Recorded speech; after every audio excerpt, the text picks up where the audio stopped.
We're going to jump right in to our lesson today and going to look at our memory verse, if you would, with me first. It says, let love and faithfulness never leave you. Bind them around your neck. Write them on the tablet of your heart.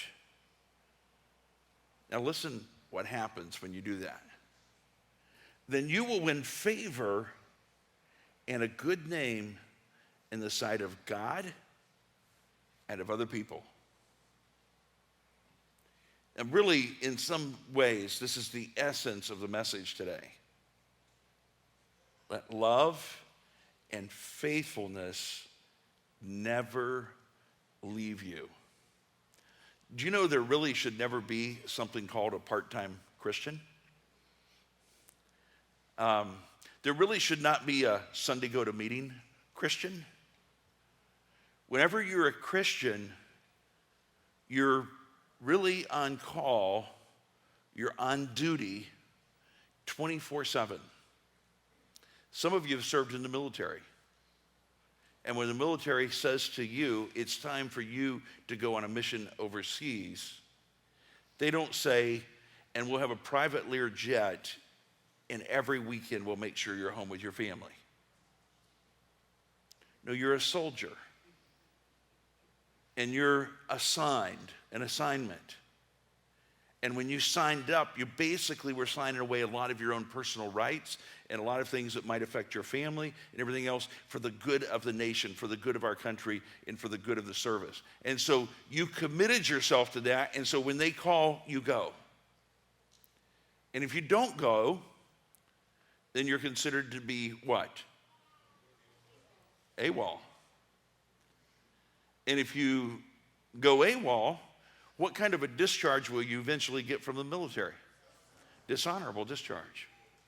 Now, I want to tell you that as believers in Christ, when you commit your life to Christ, it's not a part-time commitment. It's not a commitment that is when you feel like it. It's a rest of your life. It's for all of eternity. You're now on God's team. You've signed over your rights to God. He's in control. That scares a lot of people, and it scares the wits out of people.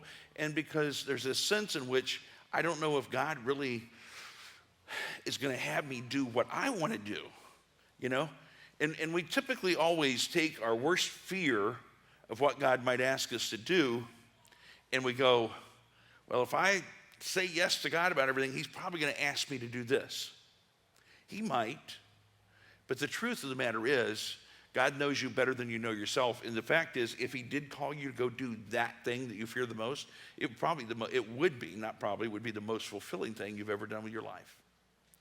Because he knows you better than you do. So he would only ask you to do things that he's called you to, that he was giving you the ability to do, and the purposefulness of it would be tremendous. Let love and faithfulness never leave you. Never leave you.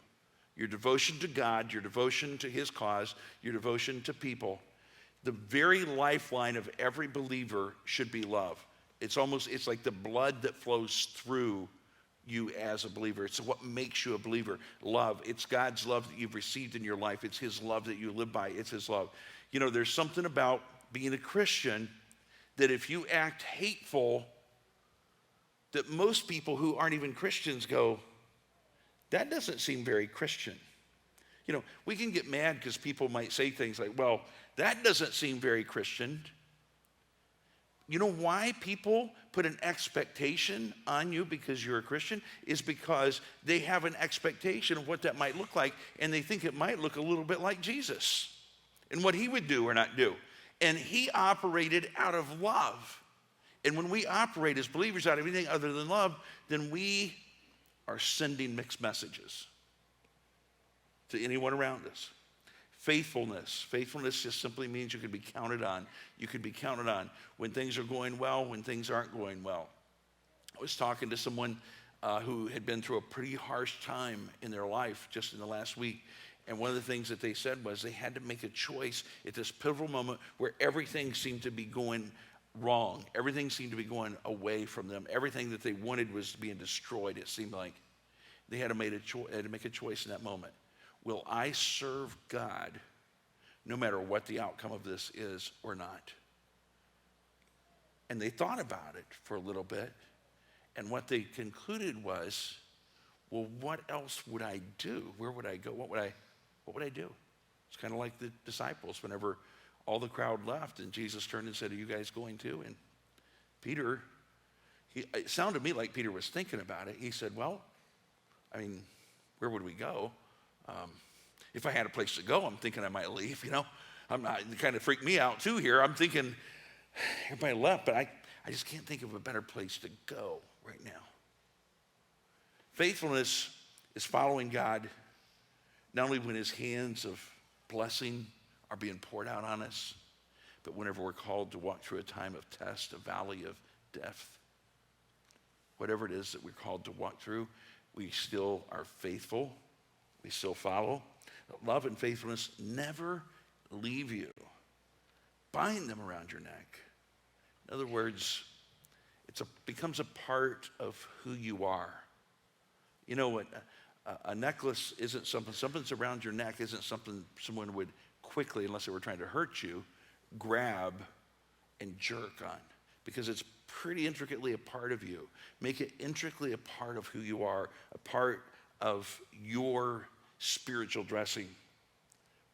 Bind them around your neck. Write them on the tablet of your heart. The heart is the very essence of who we are physically.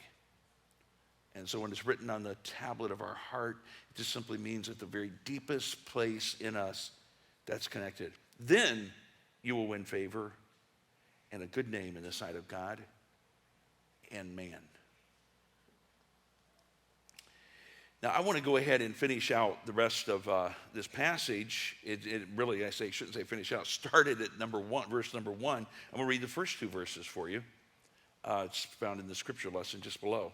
It says, my son, do not forget my teaching, but keep my commands in your heart, for they will prolong your life many years and bring you peace and prosperity. Then it goes into what our memory verse is. Now, what I want to do today is talk to you about how to have favor with man and with God and how critical it is. And here's the reality. The reality is you have influence no matter whether you want to have influence or not. You know, there's been some times whenever I think all of us have gone like, well, I don't want people to worry about what I'm doing or not doing. I don't want people to, it's kind of none of their business. The truth is, nobody is an island. God created us to be connected. We're connected with each other, and not just in the body of Christ, that's true, but we have impact wherever we are, whatever setting we're in, whoever around, we have influence. And sometimes, honestly, that influence is bad influence. There's a lot of bad influences in our culture, in our world. And most of us have been a part of being a good influence and being a bad influence at some point in our life. But what God wants us to do is to become people of strong influence. And the best way to do that is to have favor with God and to have favor with man. So, number 1, don't waste your influence on lesser things. Do not waste your influence on lesser things. 2 Corinthians chapter 8, verse 21, the context of this is that the church of Corinth was pulling together an offering, and they were going to be sharing it with some of the other churches that were going through a very, very difficult time. And Paul is writing to them about this, and he's explaining to them, he's kind of giving them a heads up, I'm sending people to come and receive this offering you've been talking about so you can get prepared for it. And then he goes on, and this is one of the statements that he uses in here. He says, for we are taking pains to do what is right, not only in the eyes of the Lord, but also in the eyes of man. He's saying, as we prepare to receive this offering, and we're going to prepare to take it and give it to these other churches, we are painfully processing this in such a way to make sure that however we handle this offering is honorable to God, but also honorable in the sight of people. Here's Paul, who would stand up and say, for me to live is Christ, to die is gain. And he would stand for the gospel. He would be in prison for the gospel. He'd be beaten for the gospel. He stood his ground over and over again. But he said, I want to tell you that we are going to great pain. That means he's going to amazing. Oh, he's like just checking everything out, making sure everything's done properly and in order, so that God can smile on how this is handled, and that people would look at it and say, that's trustworthy. That's well done. He really handled that well. There's no room for questions here. And so Paul, who had this immense influence and immense leadership, still was very careful about how he handled things so as to not convey something that would create or breach trust with people or would cause God to be dishonored. Every person in this room has influence. I want you to turn to somebody right now beside you and say, you are a person of influence. Then I want you to turn to them and say, how are you using your influence? Okay. Any testimonies? I hear some. No, anyway. See, here is the truth of the matter. The truth of the matter is this. You and I will stand before God one day and give an account for how we use our influence. Now, this is not a scripture on your sheet, but you may want to write it down. It's found in Romans chapter 14, and it is on your sheet because I gave the whole chapter, Romans 14, to you, just didn't put it on the sheet because it'd be too much space used here, but it is on your sheet a little later on for you to have to look up as a reference.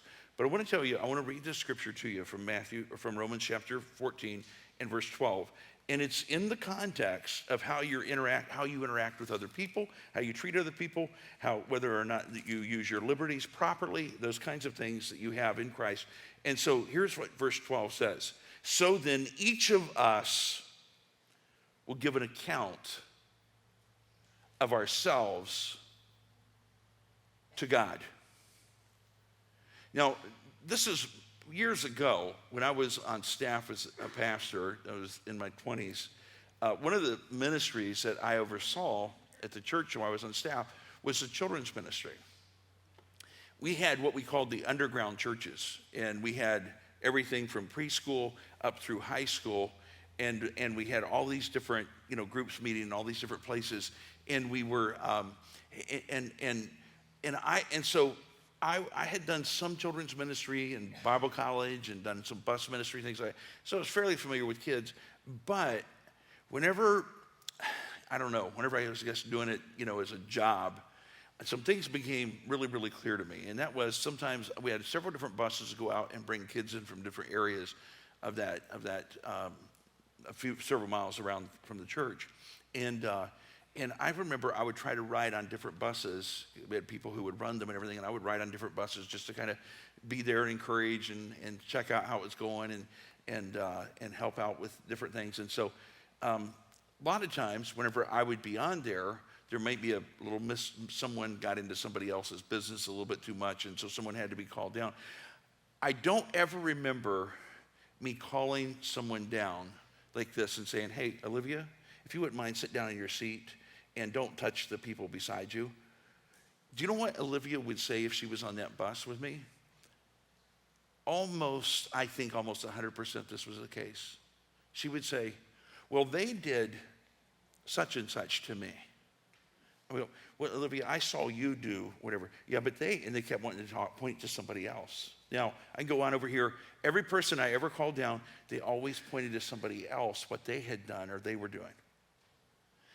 Now, I've been alive for a while, and I've not only worked with children, but I've worked with adults, and I know myself pretty good. And you know what I've found to be true? Most of us still have that tendency whenever someone corrects us about something to say, well, if my kids hadn't been fighting, I wouldn't have been late to this meeting. Or if this hadn't been going on, or if I hadn't married the person I married, I would have, we always find someone else to blame for our behavior. Now, the best I can understand this verse, I don't think I even have to go and look it up in the Greek or anything else. It just simply says, so then each of us will give an account of our next door neighbor. We'll give an account of our spouse. We'll give an account for our children. We'll give an account. No, you know what it says? It says we'll give an account of ourselves to God. To God. If you didn't get that reference, it's Romans 14:12. So when we have this occasion to be before God, it's not your brother, it's not your sister, it's not your father or your mother. It's not anybody else. And I have a feeling probably almost 100% of us, when we're seeing before God, will want to say, God, that's really a good question. But I need to explain to you what my brother was like. Or I need to explain to you about so-and-so. And I think that God will very kindly say, I think the question was about you. You. Now, thank God for his grace, his mercy, all those kinds of things, because if it wasn't for that, none of us would stand a chance. But the fact is, we're not going to give account for our actions, for someone else's actions and someone else's behavior, and how we treat it. We're going to give an account for ourselves. For ourselves. So don't waste your influence on lesser things. You say, what does that have to do with giving an account to God? Because you will give an account to God for how you use your influence. Last night, the kids and I, Vanjie and I and the kids, and we had a friend along as well. We went to the circus downtown. It's called the Garden Brothers Circus. I don't know, I've never heard of them before, but anyway, they were fun. Clowns were awesome, and some other parts really good. But when we pulled in, there was someone protesting at the there at the entrance, something regarding the elephants, and so I this is just kind of how my brain thinks, and my brain thinks this, that I can campaign for about anything, okay? I can. If you get me riled up about it, I can campaign about anything. But I also like to put priorities on things, and so the treatment of animals is very important to me. I'm a dog lover. Cats, you can kind of do whatever you want to do. No, anyway, I'm sorry. I'm a little liberal there, like, hey, whatever, it's like, you need some, no. Anyway, I'm not gonna get in bad trouble with somebody, because I know some of you guys love your cats dearly. And they're great cats. Just keep them at your house and we'll be fine. But I am an animal lover. I love animals, I love elephants, I love everything. But anyway, so this person was, promoting this of, something about some cruelty to elephants and all that. And if there's cruelty, I'm against that and all that stuff too, okay? But I had to go back out to the car to get something. So I just happened to walk past where she was. Well, actually, I made it a point to. So I got to be honest here, okay? And so I walked up and she was starting to hand me literature and stuff. I said, well, what is this? And she goes, well, it can help you teach your children how to treat animals and things like that. I said, well, I care very much how animals are treated, and I do teach my children and all that. I said, I have a question to ask. Can I ask you a question? And she said, yes. I said, do you believe that abortion is okay? She said, I don't believe in cruelty to any living being. I said, you did not answer my question. Do you believe that abortion is okay? She said, I'm against cruelty to anything. And I said, would you answer my question? And she said, I'm against abortion. Now, I don't know if she said that to get rid of me or if that's really how she felt. I don't know. But she said, I'm against it. I said, then I applaud what you're doing. And I kept on going. But what I was going to say to her, I was going to say, this might be a good cause, but I could offer up some greater causes to you. if you wanted to embrace those. You'll think about it. Now you go, well, Rod, who do you think you are? Well, I wasn't, anyway, we can talk about that later. If you want to talk about that, you come talk to me, okay? Remember, we're talking about influence. I was trying to use my influence in that moment. But what I would say is this. I want to make sure that how I utilize my influence has the greatest impact and the greatest return. It's just like this. Right now, if you had $100,000 that you didn't need and it was just sitting there someplace, and you really didn't know that you were ever going to need it for a long time, at least until you're retired or whatever. So I don't think the best way to utilize that would be to stick it in a bank and get a 0.5% interest or something like that, whatever they're paying for in a typical savings account. What you would want to do is find a way you could get better interest than that and put it. Well, your influence is valuable, and you're going to give an account to God. We're going to give an account to God for how we use our influence. So let's use our influence in the ways that will maximize the greatest impact. And so don't waste your influence on lesser things. We all have influence, and we all use influence. The question is, how do you use it? We'll talk about that a little more. Number 2, influence is based on qualities. Influence doesn't just happen. In fact, John Maxwell says this, and I still debate whether it's just this simple or not, but he says that leadership, at the core of it, is influence. He's basically saying leadership is influence. If you have the capability of influencing people, then you can lead people. If you cannot influence people, you cannot lead people. So what is it about us that makes us be people that have influence, that can have influence? Well, first of all, it's character. Joseph found favor. If you remember the story of Joseph in Genesis, Joseph found favor in his eyes and became his attendant. Now, speaking of Potiphar, Potiphar put him in charge of his household, and he entrusted to his care everything he owned. Now, the reason he did this is, if you read the whole story, you'll see he saw that Joseph was a person who had God's favor on him, that God showed him favor, and that everything that Joseph touched went well. It succeeded.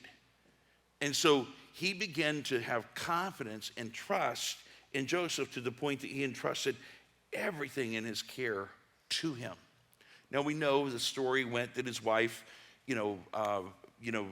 tried to get Joseph to act inappropriately with her, and because he would not do that, because he said he did not give me permission for this. And so he said this would be wrong. And so as a result, she lied against him, and he lost that position. But here's the truth of the matter. When you have character, it can get mud thrown at it. It can have people attack it. It can have people come against it. But someday, if someone truly has character, all of that mud and stuff will wash away, and the character will show back up. Because character can't be hidden. It keeps rising to the top. It's like cream.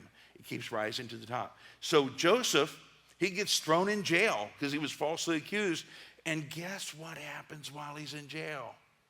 The jailer said, well, I've been watching this guy, and I'm going to tell you, I can trust this guy. And he seems to be able to, everything he touches, everything he does, he succeeds. God's favors on him. So I think I'm going to go on a vacation with my family, and this is like going to make my life easy. So he turns the jail over to Joseph. I don't mean he gave him the keys to get out, but I think he probably would have even done that. It's like, this guy, he is good. He can do all this stuff. And so he ends up becoming the assistant jailer. And I think the jailer went on several vacations and did everything else. He went to Disney World a few times or whatever he did. But anyway, he could trust Joseph with this place. And then we know ultimately what ended up happening. He got forgotten there. He had interpreted some dreams. He was forgotten. Eventually remembered. And he came and stood before Pharaoh and ended up becoming the person who really ran Egypt. And as a result, his family's life was spared. Many other people were spared. And he had a lot of things that went south on him. But you know what happened to him? Because he was a person of character, he kept rising to the top. You may feel like you get taken advantage of. You may feel like that people don't appreciate you. You may feel like that you're being traumatized. But I will tell you this, that if you maintain character. If you are an honest person with God and with other people, you'll keep rising to the top. And so it isn't about being a flash in the pan, because Joseph wasn't a flash in the pan. I mean, he kept getting stomped. But he never changed his mindset, his outlook, and saying, I'm going to trust God. I'm going to believe God has a plan for this, even though I don't see it right now. And it looks pretty miserable and pretty tough, pretty hard. It looks like everything went down. All of a sudden, sometime later, he would pop back up to the surface. And because he had character. Without character, you're going to have influence, but will not be the right kind of influence. You will influence people poorly. You'll influence people away from good decisions and toward bad decisions. You'll influence people to be mediocre rather than to live up to their full potential. You'll influence people in ways that are unhealthy rather than ways that are healthy. Character will help you influence people in a way that changes their life for good. And I think, if we look at our lives and we go, the people that know us well, the people that are around us, do they seem to get worse by their association with me? Or does it seem like they get better? Which direction are the people around me headed? It says a lot about our character. B, example. Influence is based on the quality of an example. Of a good example, we probably should say. Esther chapter 2 tells the story of when the turn came for Esther, the young woman Mordecai had adopted, the daughter of his uncle Abihail, to go to the king. She asked for nothing other than what Haggai, I can't say that one right, I can tell you. But so those of you who are Hebrew scholars and all that stuff, you could tell me later. The king's eunuch, who was in charge of a harem, suggested. And Esther won the favor of everyone who saw her. She was taken to King Xerxes in the royal residence in the 10th month, the month of Tebeth, in the 7th year of his reign. Now, a couple things here. Esther, when she was told by the person in charge of this, said, these are the things you'll need. She didn't turn into some kind of a person who got all puffed up about who she was and going, well, that's nice that you think I'll need that, but I believe I also will need this and this and this and the other thing. She just simply received what was given to her and said, okay, that's fine. And it says that this is pretty amazing. She won the favor of everyone who saw her. And no doubt she was beautiful, okay? So you could say she could naturally maybe win favor just through her appearance. But the truth of the matter is, as we know, there was something about her spirit that was strong, that was good, that was bent to do the right thing, even to put her life on the line to do the right thing. She was not selfish. She put the needs of the Jewish people above her own needs. This is a person, again, of great character, who set a tremendous example, and because of her example of selflessness and simplicity, she found favor with everyone, the king included. She found favor with everyone. Now, I will tell you this, most of us here today are not Esthers, okay? So I'm not going to suggest that if you're a person of high integrity and character that you'll always find favor with everybody. But what I would say is, if everywhere you go, you're finding there isn't favor, you might want to stop blaming everybody else and take a look inside. So what kind of an example are you? What kind of example do you give? How do you live your life? Is it an example other people can follow? I remember, I think I've said this before, but I remember Pastor Kevin Myers, probably my favorite mentor of all time. He asked me when we were starting Westtown, he said, Rod, what are you offering people? Of course, spiritual answer, we're offering the good news. Jesus died on the cross for them, and and it's great, that is what we're offering. But he said, no, by the way you live your life. What are you offering? You're inviting people into a journey you're on. Is it a good journey? Is it a journey people ought to take part in? Is it a journey people ought to follow you on? What are you offering people by the way you live your life? Now, to be honest with you, there was one side of me that knew that was absolutely the truth and that I needed to embrace it. There's another side of me that wanted to reach out and slap him a little bit and go, no, Kevin, you're meddling, buddy. You know, I mean, I'm not claiming to be a perfect person here, that, you know, but the other side of it is when you start on a journey, this journey of life, and you're living your life, you're going through, the question we often ought to ask ourselves is, the way I'm living my life the way I would invite other people to live their lives? And if it's not, the question is, why are we living that way? And what is it that we need to change so that we can be an example other people can come in behind and follow and find it to be good?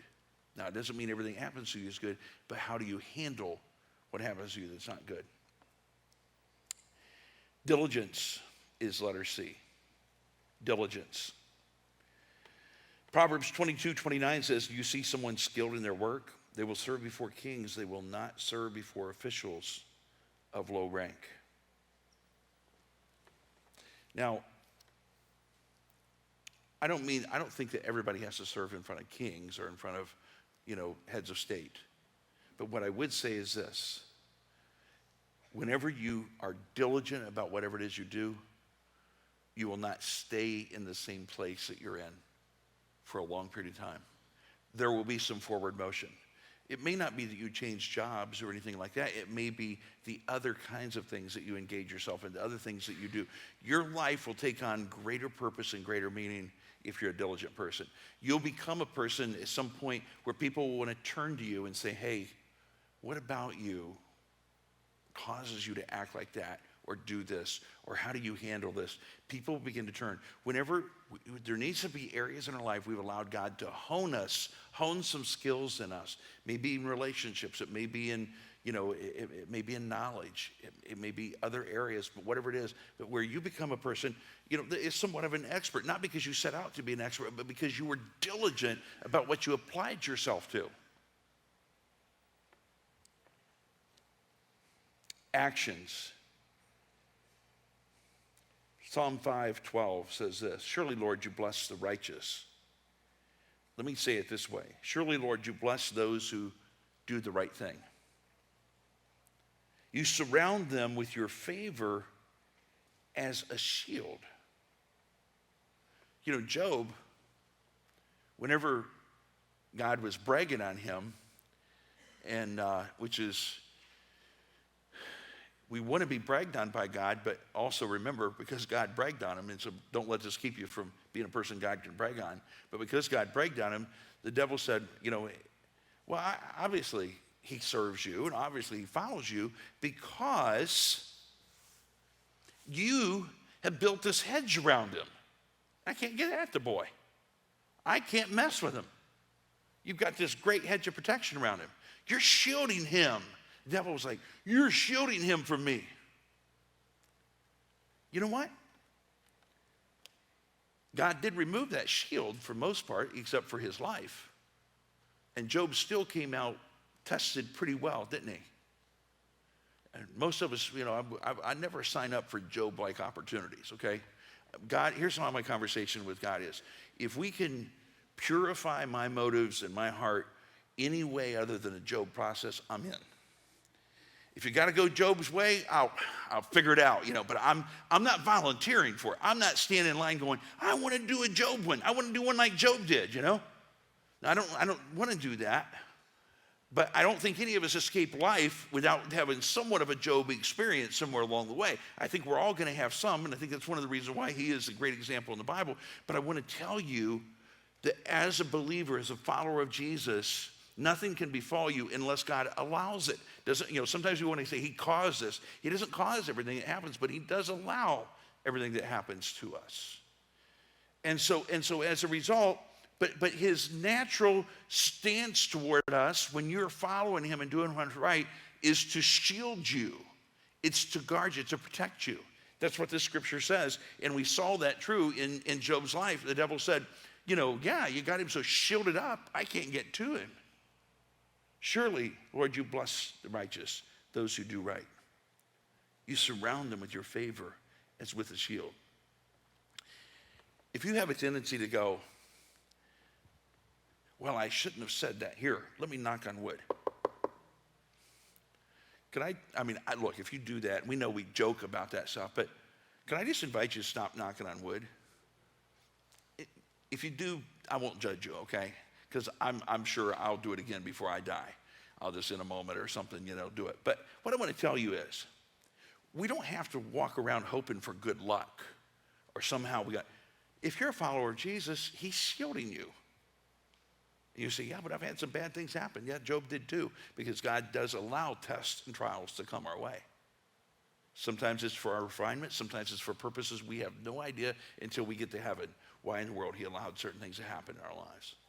I've come to a point where I'm less and less inclined to question God about the things that happen that I don't understand than I am just to say, if it's important to me when I get to heaven, we'll just talk about it then. Because I know most of the things he would explain to me now that I have questions about with regard to why certain things happen to people in certain places, times, and situations, that if he even explained it to me with me looking at things from an earthly perspective, I would still somewhat question it. I would go, really? You're serious about that? But I have a feeling when we see things from eternity's perspective, we'll go, that makes sense to me. I see now. I get it. Actions. Doing the right thing. It does set us in a place for God's protective care, and his shield around us does not mean that he will shield us from everything, but it does put us in that place. So the question is, your actions, are they actions that will not only put you in a place of favor with God, but they're actions who will also put you in favor with people? You say, well, I don't want to be a people pleaser. I'm not talking about being a people pleaser. Well, I'm going to live my life the way I live it, and people can either like it or lump it. That's that kind of sounds like how Jesus would I think, did we read that in the Bible someplace? I'm going to do whatever I want to do. People are going to like it or lump it. Well, there's a place for what I would call convictional living. We're going to talk about that in just a minute. But there's also this thing that I would call selfishness and carelessness. And we have to think through our actions and what we do and how it impacts other people. And if you're not willing to think through the actions you take and how that impacts other people, you're being self-centered. We need to do that with our family. What I'm doing, the decisions I'm making, the way I'm behaving, how I'm acting, how is that impacting my spouse? How's that impacting my children? How's that impacting other relatives I have? How's that impacting my friends? How's that impacting my faith family? How's that impacting people at my work? How are my actions impacting other people? Now, there's this natural tendency in all of us. We live in the United States of America, and there's something about it. We all want to be a self-made person. I like meeting self-made people, and I admire them. I think it's an awesome kind of thing. But at the same time, if we're not careful with that, we'll be self-made to the point we don't give a rip what anybody else thinks or how what we do impacts anybody else. And I'm just going to tell you, that isn't how God made us. That's not what he wants. Humility. Influence is based on qualities. Humility is another one. Let love and faithfulness never leave you. Find them around your heart, like around anyway, we've already gone over that verse, okay? Let's go on down to Romans 12. For by the grace given me, I say to every one of you, do not think of yourself more highly than you ought, but rather think of yourself with sober judgment. You want to underline or circle those words? You say, well, Rod, what are you thinking about yourself these days? Well, I'm considering that with sober judgment. And we might laugh if someone said that. But wouldn't that be I think that ought to be a new phrase we use around here. Say, so what are you planning these days? Well, I'm giving it thought. I'm contemplating it with sober judgment. I like that phrase. I don't like it either, but I like it. I think it's worthy. I think it's noteworthy. How are you thinking about yourself? Well, I think I'm this, I think I'm that, I'm thinking, we casually say stuff. When someone's always proclaiming who they are, I have a little radar that goes up, a little antenna that goes up. Someone says, I'm a great wife. I'm a terrific husband. Well, hey, that's great. Could we just pick up the phone and call your spouse and just check with them how they're feeling right now? We want to declare who we are and what we're like. I'm a super parent. I'm going to tell you right now, I'm a super parent.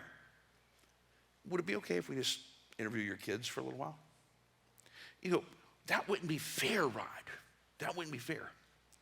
Well, I sometimes I think we say those things so that we're presenting the image we want to be. And so I catch myself doing this stuff, and sometimes I go, why are you saying that, Rod? Well, why are you saying that? Well, don't you want people to think that about you? What if they just came up with that by your behavior, by your humility, by your attitude? What if they just decided? I think probably some of you are thinking, wow, I'm an amazing church member. You want to ask me about that? No, I'm just kidding. Anyway, that was in my notes. I was waiting for that all morning. All morning. Someone say, well, I'm always honest. Well, that's great. Well, when we're finished with this deal, I'll let you know my opinion about that. And so someone says, well, I'm as fair as they come. Like, why are you telling me this? And so we have to really give some serious thought here. Why do we say the things we say? Why do we present ourselves in the way we do? What if we just let other people find out how terrific we are and let them go around telling? What if we just let our spouse go around telling what a terrific spouse we are? What if we let our kids go around saying how great we are as parents? I know, no, then it would never happen. So you got to brag on yourself, your parent. They're not going to brag on you, not until you're dead and gone. At your funeral, they'll go, oh, it's the best dad in the whole world. Never had a dad. It's like, did he know that? Anyway. Consistency. Daniel 1:9, God had caused the official to show favor and compassion to Daniel. This is where Daniel said, hey, I need to present something to you. We don't really eat this kind of food, this kind of whatever. This is what we'd like to eat. And he was shown favor. I want to ask you on this consistency thing, is there anything that you've made up your mind that you're going to do this? I will do this. Is there anything you've made up your mind? I will not do that. I have no intention of ever doing that. If you can't think of anything right now, I'm not saying make something up, but we call that living a life with some convictions. There are some general convictions that I think are good for any Christian that the Bible is real clear about. You can find a number of those in the 10 Commandments. Those are great, great convictions to have, kind of for everybody. But there ought to be some personal convictions. What about a conviction to say, to the best of my knowledge, I would never do something to make somebody else stumble? You go, well, I can't worry about that person, this person, the other person, what they all think. Not saying you have to worry about it, just take it into consideration. Maybe that would be a good conviction, to be aware of what your behavior might impact somebody, how it might impact somebody else. I'm hesitant to say this because I know not everybody agrees with me on this issue, and that's not the point of me even saying it. The point of me saying it, I'm not saying this is a biblical conviction, but for me personally, when my father was killed by a drunk driver, something snapped in me, and I made up my mind as a 10-year-old boy that I would never touch alcohol. Now, I can't honestly say, it is a conviction of mine. I can't say that it's exactly even a God-given, it's probably more of a reaction to, but it is a conviction that I live by. So I just need to tell you this. If someone came in here and passed out alcoholic beverages to everybody in here, and all of you are like popping the top or doing whatever you do, and going, man, this is some good stuff. Your sermon's getting better too, whatever. Okay, that's going on. I need to declare something to you. It might bother me. I might want to preach another sermon or something. It might bother me. But it wouldn't have the least amount of an impact on making me want to partake. You know why? Because it's a conviction I have. I don't care if everybody else is doing it. I'm not. Now, that's a personal conviction. I'm not preaching that as something, I'm a personal conviction. But I want to tell you this. If you don't have some personal convictions, you need to get a few, but God-given, directed from God. It means you're wishy-washy. If you don't have any personal convictions, you're wishy-washy. It means that you kind of are open to anything. You haven't really drawn some lines. Some people draw too many lines, okay? Some people draw way too many lines. There's things you need to be very open about, that kind of thing. But I'm just going to tell you, there need to be a few things that you settle in your life that I'm going to do and that I'm not going to do. There's some things that we need to, coming to church on Sunday morning. I know you go, well, Rod, it's your job, you're a pastor, whatever. Sure. No, I believe, to me, it's a conviction for me to show up to church on Sunday morning. It's a conviction. I believe in being in the house of the Lord on Sunday morning. I believe it. You say, well, you were raised that way. You were born on the front row. Your dad was a pastor. That have anything to do with that? Does it have to do with me being a pastor? Does it have to do with him being a pastor? It has to do with a belief that I believe you gather with God's people at the beginning of the week. It's a conviction of mine. And so I'm not saying, again, what yours ought to be, but I'm saying you got to have some. Because if you don't have some, you're open to maybe anything. Number 3, on the back side of your sheet, says, you will influence others. The question is how? Listen to this verse. For his anger lasts only a moment, speaking of God, but his favor lasts a lifetime. Weeping may stay for the night, but rejoicing comes in the morning. God's anger toward us lasts just for a brief time, but his favor toward us goes on and on and on. Don't you want to be in on that favor? Don't you want to be in where you're in God's favor, and in God's favor you have that influence to others? Now, I want to say this prayer with you in closing. It's a prayer that God will establish our body of influence. What is your body of influence? Have you ever thought about it? Here's what I would have to say. You don't have to go around thinking, well, I'm going to definitely influence that person to do that. Don't do that. But what I would say, live in such a way that your life ends up having an influence. And then what kind of influence does it have? Here's a prayer. It says, may the favor of the Lord our God rest on us, establish the work of our hands for us. Yes, establish the work of our hands. What are the work of your hands? What are the works of my hands? Because see, we have to pray the prayer. You can't pray the prayer like this. God, please establish the work I should have done. Please establish the words I should have spoken. Please establish all the things I hoped I would do, that I wished I would do, that I would love to have done, but didn't do. No, the only thing we can ask his favor on is what we've done. It's what we've done. What are we doing with what we have? I believe maturity in relationship says, I take personal ownership for my behavior and for how my